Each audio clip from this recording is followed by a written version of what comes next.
Perkenalkan, nama saya Mufidatul Khairiyah dengan NIM 246151076. Di sini saya sebagai mahasiswa semester 3 dari program studi Tadris Bahasa Indonesia. Nah, pada kesempatan ini pada mata kuliah Pengembangan dan Pembinaan Bahasa Indonesia, di sini saya akan mempresentasikan atau mengetik sedikit tentang analisis bahasa. Tepatnya, saya menganalisis pada penggunaan bahasa yang ada di pamflet maupun banner, MMT yang ada di jalan-jalan atau di lingkungan sekitar dan di ruang publik yang ada. Saya akan menganalisis mengenai penggunaan bahasa baik dari ejaan, diksinya, terus struktur kalimat, faktor penyebab dan solusinya. Nah, masuk pada foto yang pertama, itu ada foto jangan dibuat mainan. Nah, ini benar. Menurut kalian apa sih kesalahan dari penggunaan kata jangan dibuat mainan tersebut? Nah, pada kesalahan diksi dan struktur semantik maupun keefektifan kalimat, frasa dari dibuat mainan secara makna tidak tepat karena dibuat berarti to make, yaitu proses membuat sesuatu dari bahan tertentu. Misalnya, dibuat dari kayu atau dibuat oleh ibu. Pada konteks peringatan, maksud yang ingin disampaikan itu sebenarnya adalah jangan jadikan benda ini sebagai mainan, bukan dibuat menjadi mainan.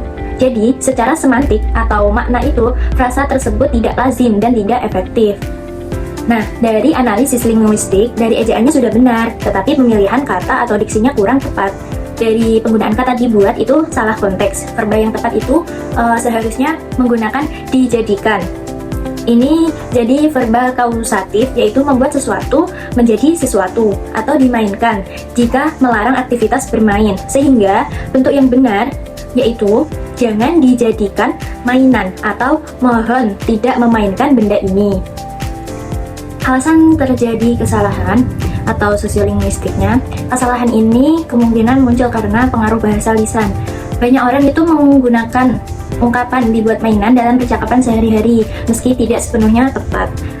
Selanjutnya itu biasanya kebiasaan masyarakat. Papan peringatan itu sering dibuat tanpa merujuk pada kaidah kebahasaan yang formal. Terus kurangnya pengetahuan semantik dalam penulisan tidak membedakan makna membuat dan menjadikan dalam konteks formalnya.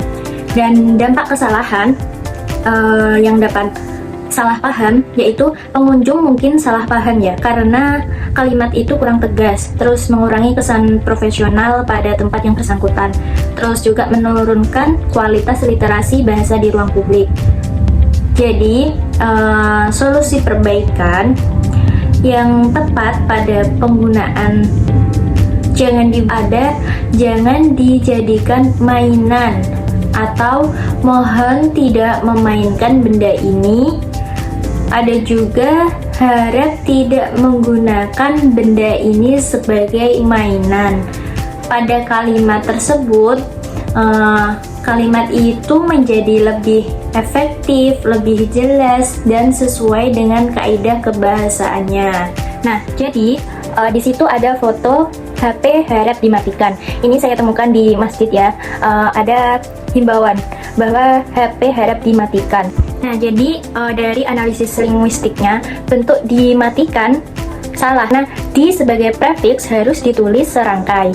Secara struktur, kalimatnya tidak lengkap karena tidak memiliki subjek yang jelas, terus bentuk perintahnya kurang tepat. Kalau dari struktur kalimatnya, kalimat ini terdiri dari objek HP, predikatnya harap dimatikan. Namun, urutan dan pemakaian kata harap membuat kalimat terasa kurang baku. Seharusnya struktur yang lebih tepat, harap matikan HP.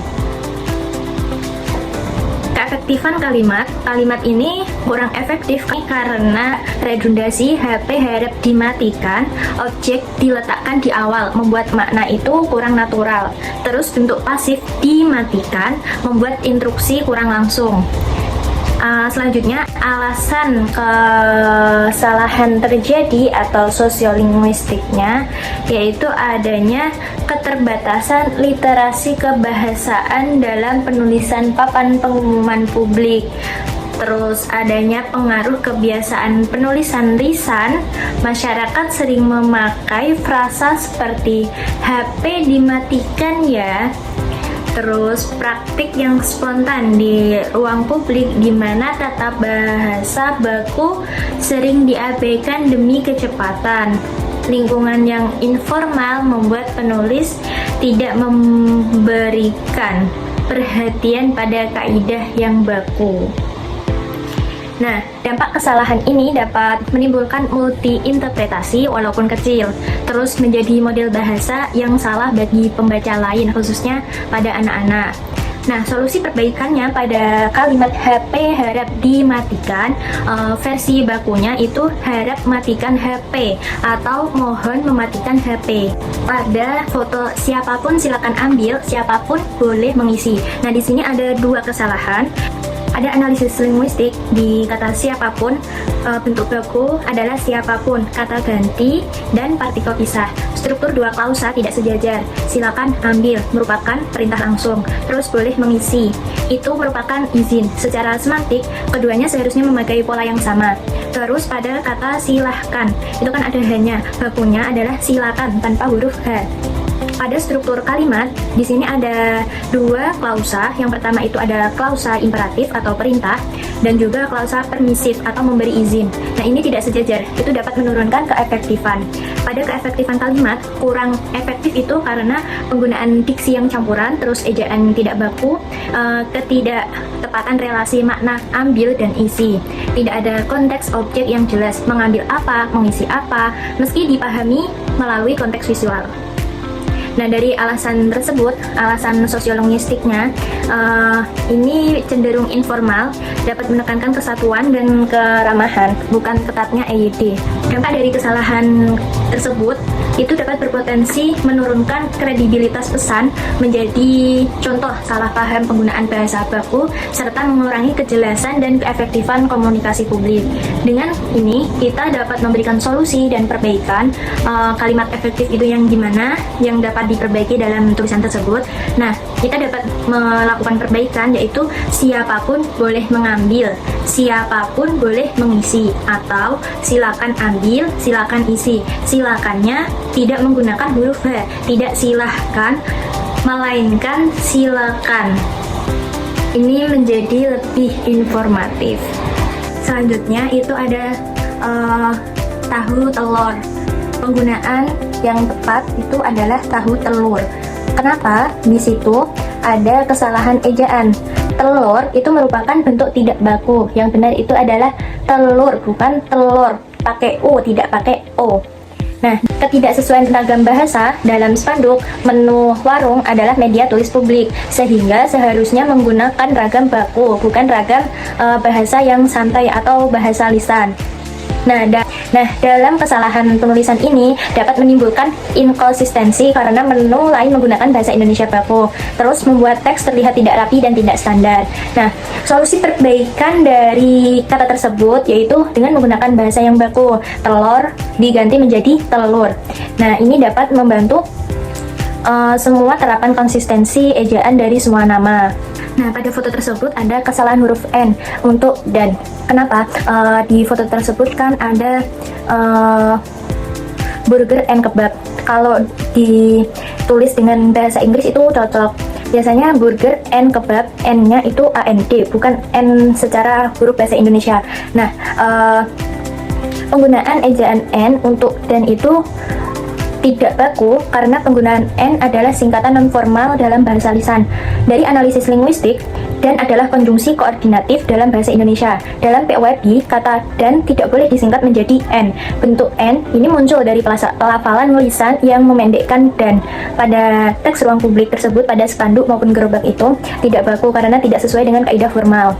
Alasan kesalahan terjadi sosiolinguistiknya adanya pengaruh bahasa gaul. Banyak pelaku UMKM mengikuti gaya tulis santai seperti di media sosial. Terus adanya efisiensi ruang desain, penulis huruf tunggal terlihat lebih ringkas. Terus adanya kebijakan lokal dalam percakapan. Orang sering menggunakan burger and kebab dengan huruf N, tidak dan, sehingga dibawa ke tulisan. Nah, dampak dari kesalahan tersebut itu dapat menurunkan kualitas profesional bagi pembeli di luar daerah, terus menghamburkan standar penulisan bagi masyarakat menganggap N itu benar. Padahal yang benar itu burger dan kebab, bukan burger and kebab. Nah, pada solusi penggunaan yang baku tersebut, yaitu dengan menggunakan tulisan burger dan kebab. ini sudah diterapkan dalam standar PUIP dalam penulisan papan maupun spanduk dan mencoba memberikan edukasi sederhana kepada UMKM mengenai bahasa baku. Sebelum menutup pembahasan, saya ingin menjelaskan dasar hukum penggunaan bahasa Indonesia di ruang publik. Dalam Undang-Undang Nomor 24 Tahun 2009 tentang bahasa, terutama Pasal 36 dijelaskan bahwa bahasa Indonesia wajib digunakan pada papan informasi, rambu umum, dan berbagai media pelayanan publik. Aturan ini kemudian ditegaskan kembali dalam Perpres Nomor 63 Tahun 2019 yang menyatakan bahwa penggunaan bahasa Indonesia di papan nama, spanduk, dan segala bentuk informasi publik harus mengikuti kaidah yang benar, termasuk ejaan, diksi, dan struktur kalimat. Berdasarkan dua aturan ini, maka kesalahan seperti telur, siapapun, terus dimatikan, serta singkatan N untuk dan tidak sesuai dengan standar penggunaan bahasa yang baku di ruang publik. Demikian yang dapat saya sampaikan. Terima kasih sudah menonton. Mari bersama-sama menjaga martabat bahasa Indonesia. Wassalamualaikum warahmatullahi wabarakatuh.